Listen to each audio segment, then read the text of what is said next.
Today, guys, we're here at the Bravo Range, which is also called the Centerfire Range here at Gravestone, here in Texas. A lot of you guys are going to be shooting the money match. So my purpose in this video is to give those of you, probably most of you that have never been here to this range, just to get an idea of like what the wind looks like, the props that you're going to shoot off of. So I want to give everything that I know about this range, just in case somebody out there is like, oh, they're in their home range, so they have the home field advantage. I want to try to level out the playing field as best as I could. I didn't talk to Shane about this, by the way, so he might get mad at me for doing this video, but oh well, it is what it is. So he's probably, whatever I talk about today, he's probably going to change it up anyway and do something different. But I'm looking forward to this match, and Shane is a great dude. He's our rimfire champion, and he has put on some awesome course fires since I've been shooting in this range. So this is one of my home ranges, so I've shot various matches here with the rimfire. And so yeah, I just want to show you guys some tips and tricks, especially for those of you that are coming from out of town that have never been here, just to give you guys an idea of what this range is like, and hopefully give you guys, you know, a little bit more I guess knowledge that the locals here already know, and pass it on to you guys that are coming from out of town, and hopefully give you guys some you know, some good tips, and may the best shooter win on that match, June 14th. So if you haven't signed up yet, I encourage you to sign up. It's going to be an awesome match. So let's go. Let's start with the first part of the range.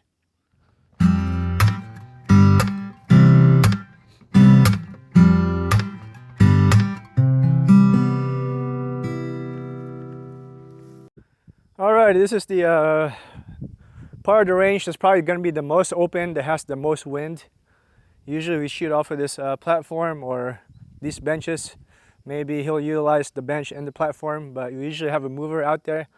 This one goes out to 200 or 300 yards, I believe, 350 yards, maybe even 400. So I'm not sure what Shane has got dialed up for us, but I know it's going to be a fair match, and we have a bunch of KYLs out there, you guys can see. So this is going to be the most open part of the range, and then we're going to be going into the woody part. For those of you that have shot the rimfire finale last year in Missouri, you guys know just because there's woods doesn't mean that the wind's going to block it out. There's going to be some tricky winds because of the woods, so we still get some tricky winds out here in the woods. But I mean, it's not all woods. It's not as dense as the one in Missouri that we shot for the national finale, but it's still some open areas. But so this is the first part of the range. We usually shoot a mover over here, or a TYLs out to 300 yards, 100 yards to 300 yards, or something like that. And then there's this platform over here, and this is also where we usually zero. So yep. Let's get to it. Let's go to the next one. All right, this next part of the range is called pole dancing, and these are numbers. So usually we shoot 1, 2, 3, 4, 5, maybe 2 shots per position. When I've shot here before, we've shot this target over here, and that one is at 70 yards. So from this first position, you shoot the 70 yards, and then you pan over to the left, and then shoot a target out there to 152 yards. And then you move to the second position, shoot the 60 yards, and then pan to the left and shoot the farther target out there, I think 150 yards or so. So you do that 5 times. We'll see what Shane has cooked up for us, but that's what we usually do in this stage. All right, you're gonna have to hike up. Most likely, since there are gonna be a lot of people in this match, we're probably just gonna park in one place and hike up here. It is cart friendly. It's paved pretty well, but I usually just take my Airbilly stock up Ranger and just hike. So just be prepared for some good hiking while you're here. I think the rimfire range stretches about 300 yards, 400 yards maybe. Here's the next prop. So over here we have tires, and we usually have a target out here to about 55 yards, and then more targets over here. 106 yards to about 116 yards. Here's some tank traps over here, and then tires and tank traps. One of the stages that we did a few months ago was we shot 5 different positions off of these, and then we were shooting the KYL big to small at 124 yards. I'm not sure if you can see it from here, but so every position you would graduate to the smaller target. So yeah, these are the tank traps and tires. All right, these are the culverts. So the way we've done this sometimes is that we shoot a confirmation shot on the first one, just one shot, and then the rest of it we'll do 5 positions on these culverts. The confirmation shot was usually, I think, around maybe like 64 yards, somewhere near, and then you move on to this one. And then there's a KYL out here on the left. That one is about 47, or not 47, 135 yards, and then you have your confirmation target out at 104 yards, or 178 yards, 180 yards or so. So that's the way we shot it before, and we'll see what Shane's got cooked up for us. So you got your confirmation shot over here, and then 5 shots. 5 positions. I mean 5 positions, not 5 shots. Alrighty, well now we have your you have your tank traps right here, but usually we had a helicopter over here, but usually we shoot this part prone, and there's a target out there at, I don't think they have, 195 yards. Yeah, 195-ish, 200-ish. You gotta watch out for this stage, because if you get a wind from the right, you have an updraft. And there was one time where we were shooting high about 0.5, and because of the updraft, there's some like updraft effect down there. So just keep an eye out for that. And then you have these tank traps as well, and targets out to distance. Looks like it's got animal targets out here. And then you have your spool over here, so it's like a modified prone troop line or something like that. Out to distance out there, out to from about, I think, 58 to about 189 or so. So you're in the midst of the trees, but you can see there's still a lot of open areas, so like the wind finds its way in, and so you just got to watch out for that. Even though there's trees, that doesn't mean there's no wind, so there's still going to be wind, and it can get tricky. All right, next up are your cattle gates, and these are thick cattle gates, by the way. These are not your unstable ones. Like, these are pretty hefty, and you can just shoot this stage with a bag or a tripod rear if you like. And he usually changes it up what we shoot in this stage, but the furthest distance out there is, let me see, it is 132 yards. It's the furthest distance out there, but there's various targets out here. And then the next one is gonna be your deer blind. This one can be a bit tricky with your bag placement. I think the bag placement is key on this one. We usually do like a troop line inside of these deer blinds. Right now it's closed, or they opened it. But anyway, what Shane has told me before was to put a bag over here and then to put another bag on top. Or some people just use one bag over there, and you usually have a troop line target out there. And I think the furthest one is around 149. So you're going out to about 149. The next one we have is this rail right here. So you got about 5 positions, they're all numbered. The target will probably depend on the day or whatever, of course, Shane does, you know, he's the match director. And then you have your PRS barricade. And then this one is your, it's the new tiebreaker, not the old one where you're shooting one target, but you're actually shooting 2 targets.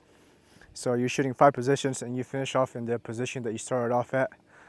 The targets are at 100 and 120.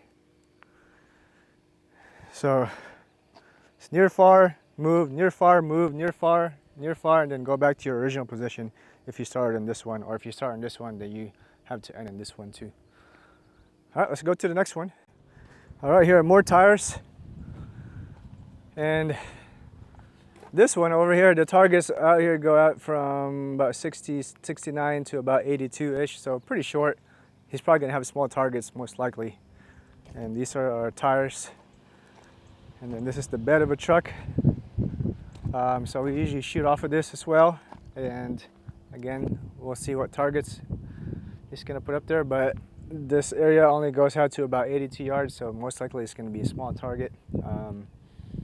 But yeah, I mean, the thing I love about Shane is he shoots national level matches too, and he's very experienced, and he puts on some really good courses of fire that are, I feel like, are some of the fairest courses of fire.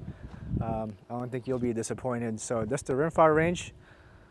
Hope you guys have enjoyed it. Again, make sure you, this is cart friendly, but usually just hike it. We're most likely going to be parking way down there and then walking, and it's a big walk. And there's a jackrabbit right there. So it's quite the hike. It's going to be hot in Texas, so make sure you get hydrated. Right now it's 80 degrees in April, but it's going to get hot, especially in June. So make sure you're hydrated before, during, and after. Make sure you're drinking a good amount of water in every stage. Yeah, make sure that you're drinking a good amount of water. And what else? Let me think of some more tips.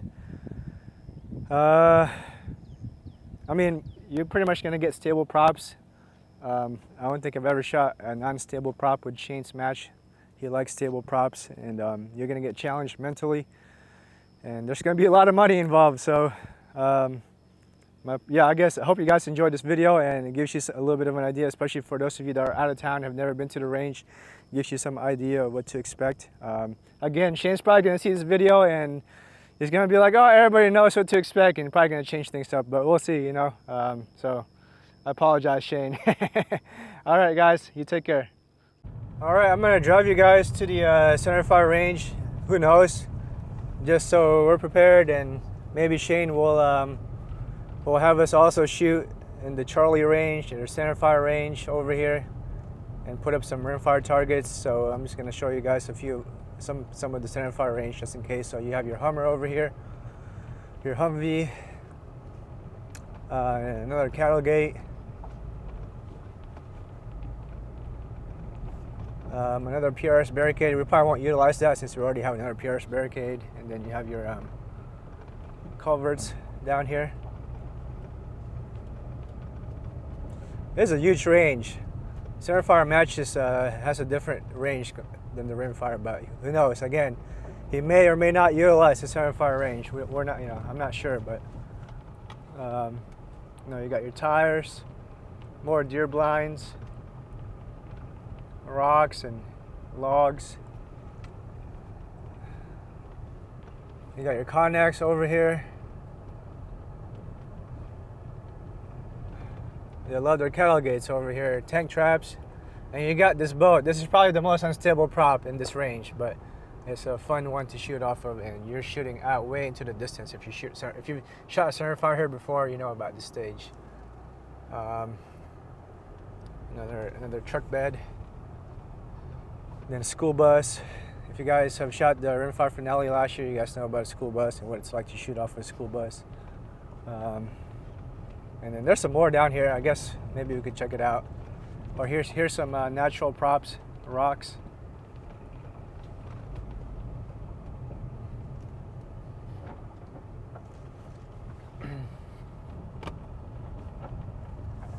Okay, here's the helicopter. So here's your helicopter right there.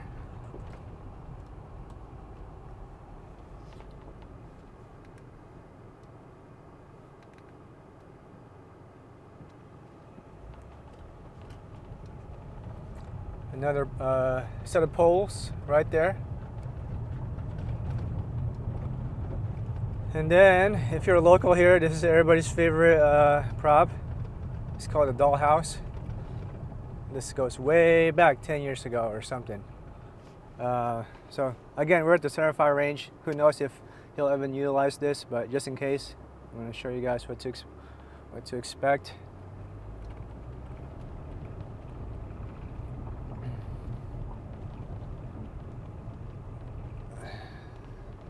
Bench and prone, and then more natural terrain or natural rocks to shoot off of, and then that's pretty much it. Well, I hope you guys have enjoyed this video and it's a little bit helpful, and yeah, I look forward to meeting you guys in this match in about a month or a month and a half or so. If you're traveling, there's a lot of good hotels, Airbnbs to stay around here. Good barbecue. Texas is known for some good brisket, good barbecue. So despite what Leon Weatherby says, we got some good barbecue. I do like Kansas City barbecue though, so I lived in Kansas City for a while and they got some really, really good barbecue. But I think I like Texas barbecue just a little bit better. Yeah, usually also some of you guys may ask, if you're able to zero and check your dope. We usually are able to zero and check our dope.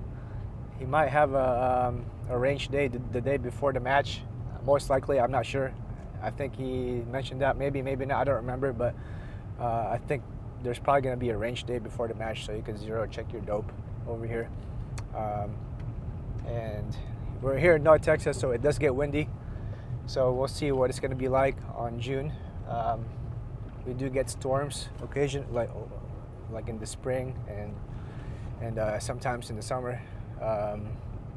Last year we didn't get as many storms as the year before in June, but usually springtime you get a lot of storms. But once we get to June, we may be past most of the storms and it might just be sunny. So we'll see. I mean, it depends. This is Texas. It's just unpredictable as far as the weather.